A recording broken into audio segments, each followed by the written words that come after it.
Het jy al ooit gewonder wat gebeur as die bloedvloei diep binne in jou liggaam in 'n reuse verkeersknoop vasval? Wel, vandag kyk ons na presies dit: iliokafale venese obstruksie. Dink daaraan as 'n ernstige blokkade op een van jou liggaam se hoofweë en die ongelooflike planne wat chirurge beraam om die verkeer weer te laat vloei. Goed, om hierdie hele ding te verstaan, kom ons begin by die gevoel. Die hoofsimptoom van hierdie toestand is 'n baie spesifieke tipe pyn, een wat pasiënte op 'n nogal unieke manier beskryf. En hierdie aanhaling, dit slaan die spyker op die kop. Jy sien, dis nie sommer 'n steekpyn of 'n dowwe pyn nie. Nee, dit is 'n gevoel van intense druk van binne af, amper asof die been gaan bars. Dit is 'n duidelike teken dat iets die bloedvloei ernstig belemmer. OK, so buiten daardie intense barsende pyn. Wat sien ons nog? Watter ander fisiese tekens skree vir ons dat daar 'n diep aremblokkade is? Wel, daar's 'n paar duidelike leidrade. Die been swel op en, jy weet, dit bly geswel. Die vel kan so 'n blouerige skynsel kry, dis omdat die suurstofarme bloed nêrens het om heen te gaan nie, dit sit vas. En daai pyn as jy oefen, dis iets wat ons veneuse claudikasie noem. Dis basies jou spiere wat skree vir suurstofryke bloed wat eenvoudig nie kan inkom nie, want die uitvloei is heeltemal geblokkeer. So, met al hierdie duidelike simptome, is die volgende logiese stap natuurlik om te vra: hoekom? Wat presies veroorsaak hierdie reuse verkeersknoop? Kom ons probeer die probleem vaspin. Nou, hierdie is nogal insiggewend. Kyk 'n bietjie. In die oorgrootte meerderheid van gevalle, ons praat van so 65%, is die skuldige 'n vorige bloedklont of diep venese trombose. Maar kyk na daai tweede grootste stukkie van die koek, eksterne kompressie. Soms, en dis die interessante deel, is die oorsaak van die probleem ons eie anatomie. En 'n klassieke voorbeeld hiervan is iets wat bekend staan as May-Thurnes syndroom. Wat hier gebeur is dat 'n groot slagaar op pad na die regterbeen reg bo oor die aar van die linkerbeen kruis en dit dan platdruk teen die ruggraat. Om dit in eenvoudige terme te stel, verbeel jou iemand trap permanent op 'n tuinslang. Die water kan net nie lekker deurvloei nie, né?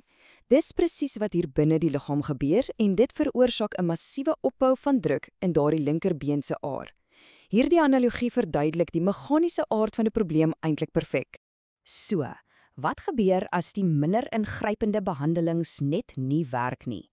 Wel, dan moet chirurge 'n meer permanente oplossing kry. Hulle moet 'n heeltemal nuwe roete vir daardie vasgekeerde bloed bou. En dit bring ons by die kern van die chirurgiese oplossing, 'n venese omleiding. Die beginsel is eintlik presies dieselfde as 'n ompad vir verkeer. As die hoofroete toos, bou jy 'n splinternuwe pad rondom die blokkade om die vloei te herstel. Dis so eenvoudig soos dit. Nou, vir hierdie nuwe pad het chirurge basies twee hoofkeuses. Die eerste is natuurlik. Hulle gebruik 'n aar van iewers anders in die pasiënt se eie liggaam. Die tweede opsie is prosteties, wat eintlik maar net 'n fancy woord is vir 'n sintetiese buis. Albei het hul voordele. Jou eie are is minder geneig om te klot, maar jy moet 'n geskikte een hê.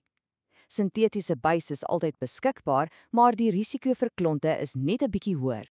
'n Regte klassiese voorbeeld van die natuurlike roete is die Palma-prosedure. Hier doen die chirurge iets ongelooflik slim. Hulle neem die gesonde oppervlakkige aar uit die een been en tunnel dit onder die vel deur om as 'n omleiding te dien vir die geblokkeerde aar in die ander been. Dis 'n briljante hergebruik van die liggaam se eie spaaronderdele.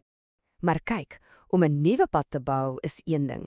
Om seker te maak daardie pad bly oop, dis die ware uitdaging.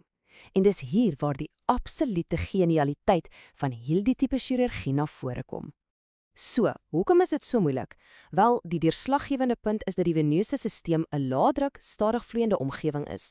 Anders as slagare wat bloed weg van die hart afpomp met groot krag, is die are se vloei maar redelik stadig en rustig.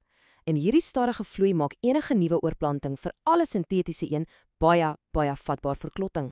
So, wat is die oplossing? Iets wat 'n arteriovenous fistula of AVF genoem word.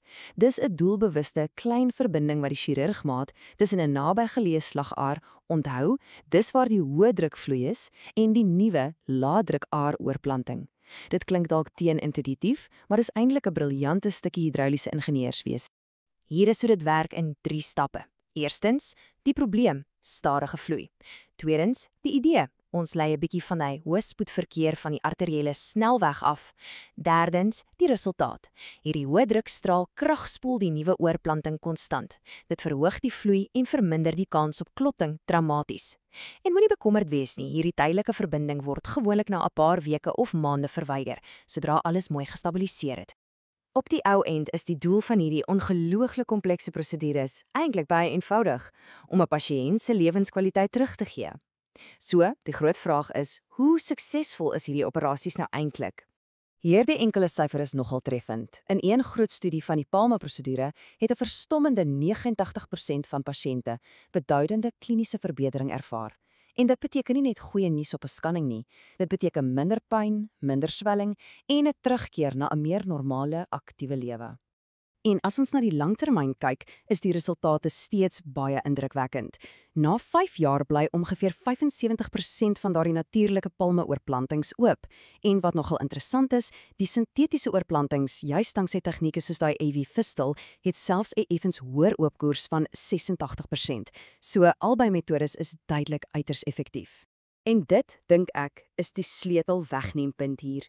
Sukses word nie net gemeet aan 'n oop buis op 'n skerm nie. Dit word gemeet in die werklike lewens van mense. Dit gaan daaroor om ontslae te raak van daardie aanhoudende, barsende pyn. Dit gaan oor die vermoë om weer te kan loop, te werk en net te leef sonder daardie erge ongemak. Dit alles laat ons met 'n laaste gedagte. Hierdie ongelooflike kombinasie van klassieke chirurgiese tegnieke en slim innovasies soos die AV Fistel wys vir ons die pad vorentoe. Die vraag is nie meer of ons hierdie diepveneuse verkeersknoppe kan oplos nie, maar eerder hoe ons dit in die toekoms nog beter, nog veiliger en met selfs meer blywende resultate sal kan doen.